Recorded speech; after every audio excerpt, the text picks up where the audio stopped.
Hello everyone, সকলোকে welcome জনাইছো YouTube channel happy home আসামলৈ।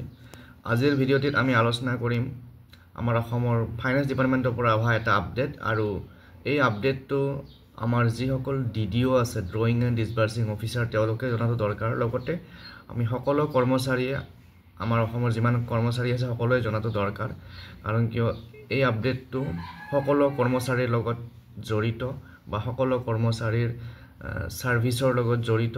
গতিকে আশা কৰিছো ভিডিঅ'টো শেষলৈকে চাব আৰু শেয়াৰ কৰি দিব আপোনালোকৰ ফ্ৰেন্ড সাৰ্কেলৰ মাজত বা চিনাকি মানুহৰ মাজত। আৰু যদি চেনেলটো নতুনকৈ চাইছে সাবস্ক্ৰাইব কৰি ল'ব। তো ইয়াত দেখিছে এই ASCFMS আৰু এইটো ফাইনেন্স ডিপাৰ্টমেণ্টৰ যিটো অৰ্গেনাইজেশ্যন তাৰ পৰা আহিছে। IUCN IAS joint secretary government of Assam finance department. তাৰ পিছত ইয়াতে ডিপাৰ্টমেণ্টবিলাকৰ সেক্ৰেটাৰীলৈকে লিখিছে সাবজেক্ট টু কি implementation of new feature in Fin Assam for zero' premium insurance benefit of deceased employee. তো জিৰ' প্ৰিমিয়াম ইঞ্চুৰেঞ্চ পলিচি এখন আমাৰ চৰকাৰৰ কাৰণে আমাৰ চৰকাৰী কৰ্মচাৰীসকলৰ কাৰণে চৰকাৰে লঞ্চ কৰিছে আৰু বিভিন্ন বেংকৰ লগত চুক্তিবদ্ধ হৈ পেলাই এই আঁচনিখন ৰূপায়ণ কৰিব ওলাইছে। আৰু হয়তো আপোনালোকে মই এটা ভিডিঅ' দিছিলোঁ এই সম্পৰ্কত, ভিডিঅ'টো চাইছে বহুতে, যিসকল চোৱা নাই মই ডেছক্ৰিপশ্যনত লিংকটো দি দিম, তাত চাব পাৰিব আৰু চোৱাটো দৰকাৰী। তো ইয়াতে এই যিটো জিৰ' প্ৰিমিয়াম ইঞ্চুৰেঞ্চ পলিচি আছে তাক লৈ পেলাই এই লেটাৰখন আহিছে আৰু ইয়াত লিখিছে যে implementation of new feature in Fin Assam for zero' premium insurance benefit for ডিকিজ এমপ্লয়। যিসকল কৰ্মচাৰীৰ দুৰ্ভাগ্যবশতঃ মৃত্যু হয় তেওঁলোকৰ কাৰণে জিৰ' প্ৰিমিয়াম ইঞ্চুৰেঞ্চ বেনিফিট পাবৰ কাৰণে এই লেটাৰখন পঠিওৱা হৈছে। ইয়াত আছে with reference to the subject cited above I am directed to inform you that finance department has incorporated a new feature in Fin Assam application.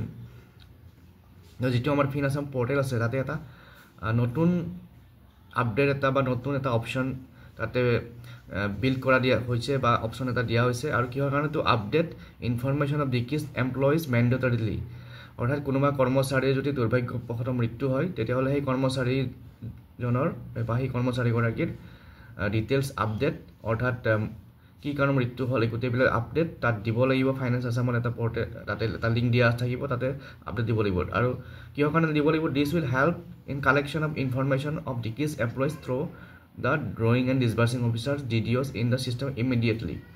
আৰু ইয়াৰ ফলত কি হ'ব, যেতিয়া এই আপডেটটো দিয়া হ'ব তেতিয়া ফাইনেন্স ডিপাৰ্টমেণ্টে DDO সকলৰ জৰিয়তে মৃত কৰ্মচাৰীৰ তথ্যখিনি পাব আৰু মৃত কৰ্মচাৰীৰ যিখিনি কাম কাজ থাকে জিৰ' প্ৰিমিয়াম ইঞ্চুৰেঞ্চ পলিচিখনৰ কাৰণে সেইখিনি আগবঢ়াব পাৰিব।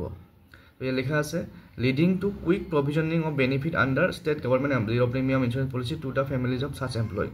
আৰু ইয়াৰ ফলত কি হ'ব, যিখিনি জিৰ' প্ৰিমিয়াম ইঞ্চুৰেঞ্চ পলিচিৰ যিখিনি বেনিফিটছ আছে সেই বেনিফিটছখিনি ক্লেইম কৰাত বা সেই বেনিফিটছখিনি ডিছবাৰ্চ কৰাত চৰকাৰৰ সুবিধা হ'ব, আৰু সেইটো কাৰণে এই অপশ্যনটো দিয়া হৈছে।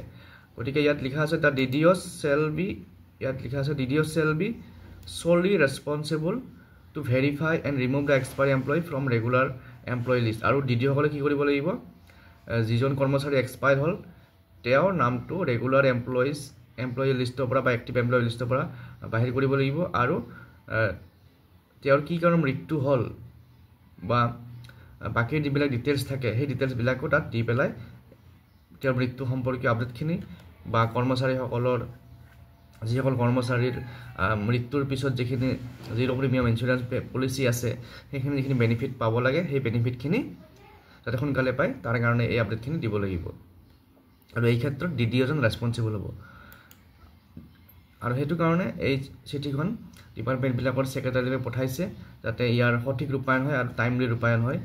আৰু আশা কৰিছোঁ কোনো কৰ্মচাৰীৰ মৃত্যু হ'ব নালাগে, কিন্তু যিহেতু মৃত্যু এটা ইউনিভাৰ্চেল ট্ৰুথ সেইটো আমি মানিবই লাগিব। কিন্তু তাৰ পিছত যাতে পৰিয়ালটোৱে বা ফেমিলিটোৱে যাতে ভাল অৱস্থাত থাকিব পাৰে সেই চিন্তা কৰিয়ে চৰকাৰে এই আঁচনিখন উলিয়াইছে। গতিকে এইখন এখন ইম্পৰ্টেণ্ট ন'টিছ আমাৰ DDO সকলৰ কাৰণে, আৰু আশা কৰিছোঁ আপোনালোকে ভিডিঅ'টো শ্বেয়াৰ কৰি দিব আৰু DDO সকলে যাতে এই ক্ষেত্ৰত এই যিখন লেটাৰ আছে সেইমতে যদি কামখিনি কৰে তেতিয়াহ'লে আমাৰ কৰ্মচাৰীসকলৰ কাৰণে ভাল হ'ব। তো পুনৰ লগ পাম নেক্সট ভিডিঅ'ত। আজিলৈ এৰিছোঁ, থেংক ইউ।